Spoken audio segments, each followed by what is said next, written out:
Welcome students. আজকে আমাদের topic হলো ক্লাস 12-এর ম্যাট্রিক্স। এই ম্যাট্রিক্স শুরু করবার আগে আমি ম্যাট্রিক্সের উৎস কোথা থেকে হতে পারে একটা ছোট্ট গল্প দিয়ে বলি। এই কনসেপ্টটা কিন্তু এনসিইআরটির সিলেবাসে ঢোকানো অলরেডি হয়ে গেছে। দেখো, যদি আমি আমার স্ক্রিনে তোমাদের যেটা আসছে আমি সেটা অনুযায়ী দেখাই যে Radha has 15 books and 5 pens, এটা একটা ডকুমেন্ট। সেকেন্ড হচ্ছে ফরিদা হ্যাজ, মানে ফরিদার আছে 13টি বই এবং 8টি পেন, ওটাকে লেখা আছে 13 books and 8 pens. Papiya has 7 books and 6 pens.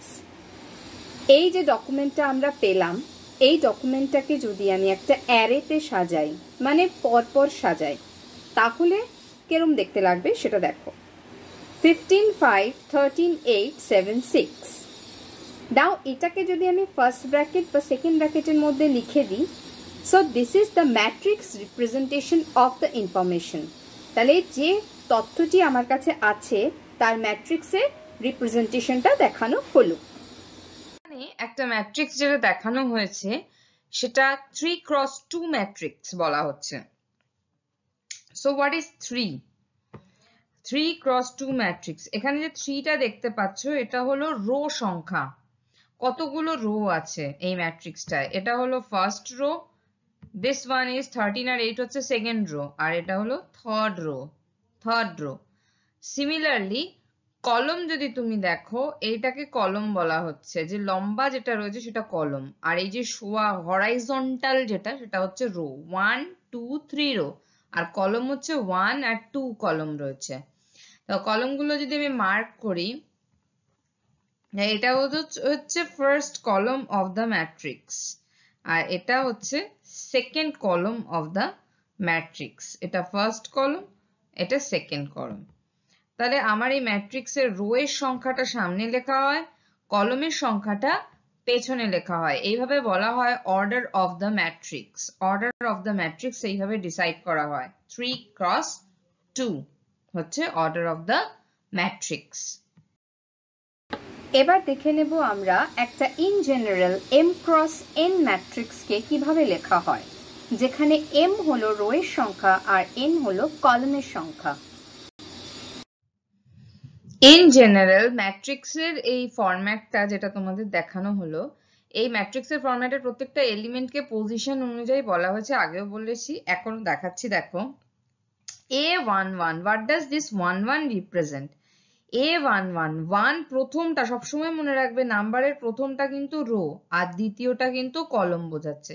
এটার মানে হচ্ছে ফার্স্ট রো আর ফার্স্ট কলম পজিশনে যেটা রয়েছে সেটা A11। নেক্সট চলে আসি A12 এ। A12 মানে হচ্ছে ফার্স্ট রো আর সেকেন্ড কলম পজিশন। দেখো A12 টা হচ্ছে ফার্স্ট রো, প্রথম রোয়ে আছে, আর কলম হিসেবে দেখো এটা কিন্তু সেকেন্ড কলমে অবস্থিত। A12 কিন্তু আমি সেকেন্ড কলমের অবস্থিত ঘটনাটা বলছি, তাই জন্য A12। এবার যে কোনো তুমি element now, say for example A33 তুমি নিলে, A33 মানে থার্ড রো অ্যান্ড থার্ড কলমের যে ক্রস পজিশন সেটা বোঝাচ্ছে। থার্ড রো কোনটা?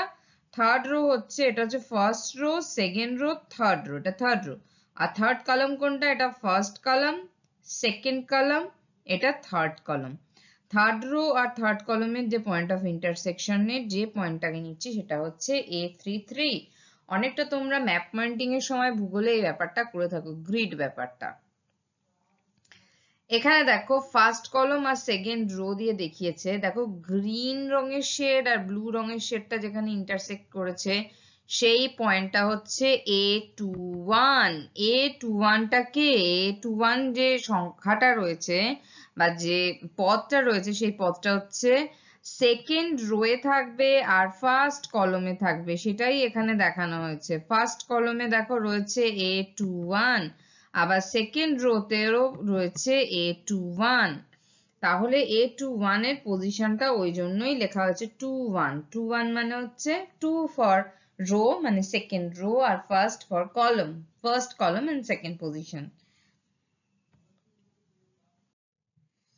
নাও এবার তোমাদের যেটা দুটো রয়েছে কলাম ম্যাট্রিক্স আর রো ম্যাট্রিক্স। কলাম ম্যাট্রিক্সে শুধুমাত্র কলাম থাকবে, কলাম ম্যাট্রিক্সে শুধুমাত্র কলাম থাকবে।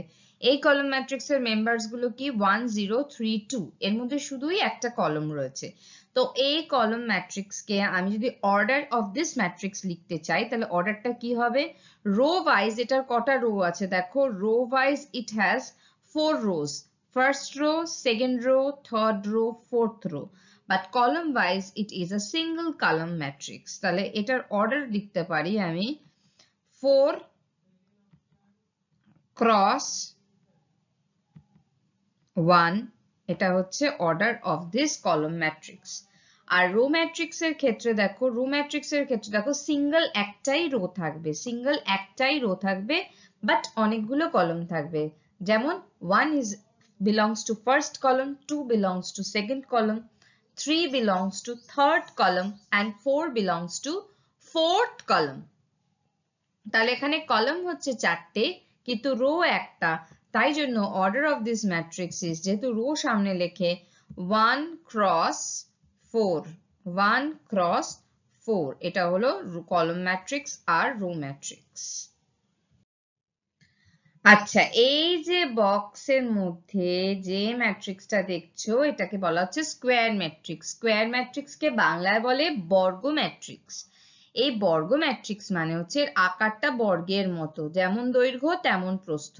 মানে যদি কলমের সংখ্যা 3 হয় 1 2 3, তাহলে রো এর সংখ্যাও 3 হবে 1 2 3। This type of matrix is called a square matrix. আর এখানে যে এক্সাম্পলটা দেখছো এটা হচ্ছে 3 ক্রস 3 অর্ডারের ম্যাট্রিক্স, যার রো আর কলমের সংখ্যা সেম।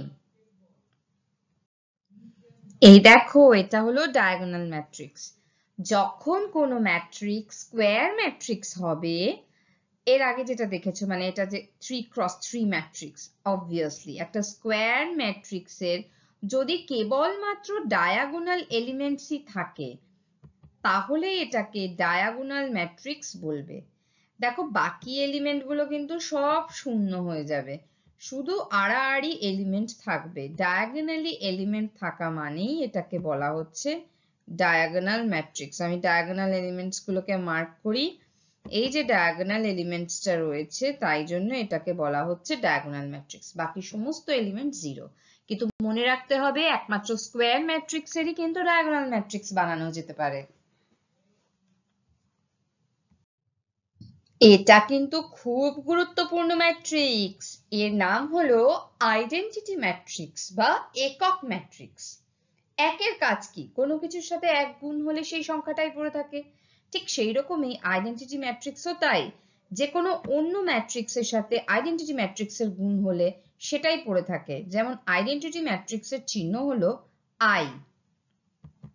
এবার আই এর সাফিক্সে যদি 3 লেখা থাকে তার মানে বুঝতে হবে এটা হচ্ছে কোন আইডেন্টিটি ম্যাট্রিক্স, একটা স্কোয়ার ম্যাট্রিক্স যেটা কিনা 3 ক্রস 3 ম্যাট্রিক্স, সেই 3 ক্রস 3 ম্যাট্রিক্সেরই আইডেন্টিটি ম্যাট্রিক্স। তোমার 3টে রো আর 3টে কলাম থাকতে হবে, তার প্রত্যেকটা ডায়াগোনাল এলিমেন্ট 1 হতে হবে, তবেই এটা আইডেন্টিটি ম্যাট্রিক্স হবে। তাহলে আইডেন্টিটি ম্যাট্রিক্স হওয়ার ক্রাইটেরিয়া কি, ফার্স্ট অফ অল এটা একটা স্কোয়ার ম্যাট্রিক্স হতে হবে, সেকেন্ড হতে হবে ডায়াগোনাল এলিমেন্ট 1 হতে হবে। এই দুটো ক্রাইটেরিয়া হলেই এটা একটা আইডেন্টিটি ম্যাট্রিক্স হবে। তোমাদের আমি দেখাই 2 ক্রস 2 আইডেন্টিটি ম্যাট্রিক্স কিরকম হয়। এটা তো I3 ছিল, আমি তোমাদেরকে I2 এর চিত্রটা দেখাচ্ছি। How do I2 looks like. I2 is very simple. I2 হচ্ছে জাস্ট দুটো রো আর দুটো কলম থাকবে, এটা খুব কাজে লাগে। 1 1 আর এটা এখানে 0 হবে, এখানে একটা 0 হবে। This is the I2 matrix or identity matrix with order 2, মানে 2 cross 2 matrix, যেটা diagonal element গুলো হলো 1। এইভাবে তুমি যে কোনো অর্ডারের আইডেন্টিটি ম্যাট্রিক্স বানাতে পারো। 4 cross 4 স্কোয়ার ম্যাট্রিক্সের আইডেন্টিটি ম্যাট্রিক্স বানাতে পারো, 5 cross 5 আইডেন্টিটি ম্যাট্রিক্স বানাতে পারো স্কোয়ার ম্যাট্রিক্সের। চলে আসি আমরা ম্যাট্রিক্স অ্যাডিশনে, যেখানে আবার একটা স্টোরি লাইন আছে, যে স্টোরি লাইনের সাহায্যে তোমরা কিন্তু অনায়াসে বুঝতে পারবে যে what is going on with matrix addition. ধরো তোমাকে এখানে যেটা ডেটা দেওয়া আছে, দেখো Tom bought from first shop 3 pens and 2 books. এটার মানে হলো টম প্রথম একটি দোকান থেকে কিনেছে 3টি পেন ও 2টি বই। And Jerry bought 5 pens and 1 book. Jerry কিনেছে 5টি পেন এবং 1টি বই। এবারে এই একই ঘটনা ওরা রিপিট করছে সেকেন্ড শপ থেকে। দ্বিতীয় একটি শপে গেল, তখন টম অ্যান্ড জেরি কি কিনছে দেখো। Tom bought 6 pens and 3 books and Jerry bought 4 pens and 5 books. তাহলে এই যে ডেটাটা রয়েছে, তাহলে এই যে ডেটা সেটের জন্য দুটো আলাদা আলাদা ম্যাট্রিক্স তৈরি করব। সেই দুটো আলাদা আলাদা ম্যাট্রিক্সের যোগফলটা কিভাবে হবে? পেনের সাথে পেনেরই যোগ হবে, বইয়ের সাথে বইয়েরই যোগ হবে। এবার বইটা কিন্তু কার বই খেয়াল করতে হবে, টমের বইয়ের সাথে টমের বইয়ের পরিমাণেরই যোগ হবে এবং জেরির বইয়ের সাথে জেরির বইয়ের পরিমাণেরই যোগ হবে। ঠিক এই একই মেথড কিন্তু ম্যাট্রিক্স অ্যাডিশনে ইউজ করা হয়, যে তোমার যে পজিশনে যে এলিমেন্ট আছে সেই পজিশনে সেই এলিমেন্টের সাথেই কিন্তু যোগটা হয়। কন্ডিশন অ্যাপ্লাইড যে দুটো ম্যাট্রিক্সের অ্যাডিশন হচ্ছে তাদের এম আর এন মানে রো আর কলামের মাপ কিন্তু সেম হতে হবে, না হলে অ্যাডিশন সম্ভব নয়। Number of rose and columns in first matrix must be equal to number of rose and column in second matrix, তবে গিয়েই অ্যাডিশনটা হবে। তাহলে এর ফার্স্ট এলিমেন্টের সাথে মানে A11 এর সাথে এর B11 এর যোগ হবে, আর A12 এর সাথে এর B12 এর যোগ হবে, না হলে যোগ সম্ভব নয়। সেটা একটা তোমাদের মাথায় থাকে, তাই জন্য আমি একটা এক্সাম্পল তুলে নিয়েছি টম অ্যান্ড জেরির অঙ্ক সাহায্যটা। দেখো টম বটের অঙ্কটায় এই যে ডেটাগুলো আমি একটা অ্যারে ফর্মে বা ম্যাট্রিক্স আকারে সাজিয়েছি এখানে, আর সেকেন্ড কেসের ডেটাগুলোকেও অ্যারে ফর্মে বা ম্যাট্রিক্স আকারে আমি সাজিয়েছি। এবার যখন আমি যোগ করব, লক্ষ্য করে দেখো আমি যে কথাটা বললাম, 3টে পেনের সাথে টমের কেনা 3টে পেনের সাথে কিন্তু টমের কেনা 6টা পেনেরই যোগ হবে, 3 আর 6 এর যোগ হবে, অন্য কিছু নয় কিন্তু। আচ্ছা, টমের কেনা দুটো বইয়ের সাথে কিন্তু একমাত্র টমের কেনা 3টে বইয়ের যোগ হবে, নাহলে যোগটা হবে কি করে? সমানে সমানে যোগ। তাহলে ম্যাট্রিক্সের যোগটা এভাবেও দেখানো যেতে পারে। এ দেখো, এটা হলো ম্যাট্রিক্সের যোগ। তোমার ফার্স্ট পজিশনের সাথে ফার্স্ট পজিশনের যোগ হবে, সেকেন্ড পজিশনের সাথে সেকেন্ড পজিশন মেম্বারের যোগ হবে। এবার আমি যদি তোমাদের এখানে দেখাই যে আমি রেড কালারটা ইউজ করছি টু শো যে সেকেন্ড রো এর ফার্স্ট পজিশনের সাথে সেকেন্ড রো এর ফার্স্ট পজিশনের যোগ হয়েছে, আর সেকেন্ড রো এর সেকেন্ড পজিশনের সাথে সেকেন্ড রো এর সেকেন্ড পজিশনে যোগ হয়েছে, তবে গিয়েই ম্যাট্রিক্স অ্যাডিশনটা সম্ভব হয়েছে। আর যুক্তিটা মনে রাখবে এই কাহিনীটা দিয়ে, ওটা একটা জাস্ট এক্সাম্পল। এরপরে তোমাদের যদি কোনো কোয়েরি থাকে প্লিজ কমেন্ট বক্সে তোমরা কোয়েরিগুলো লিখে দেবে এই চ্যাপ্টার সংক্রান্ত।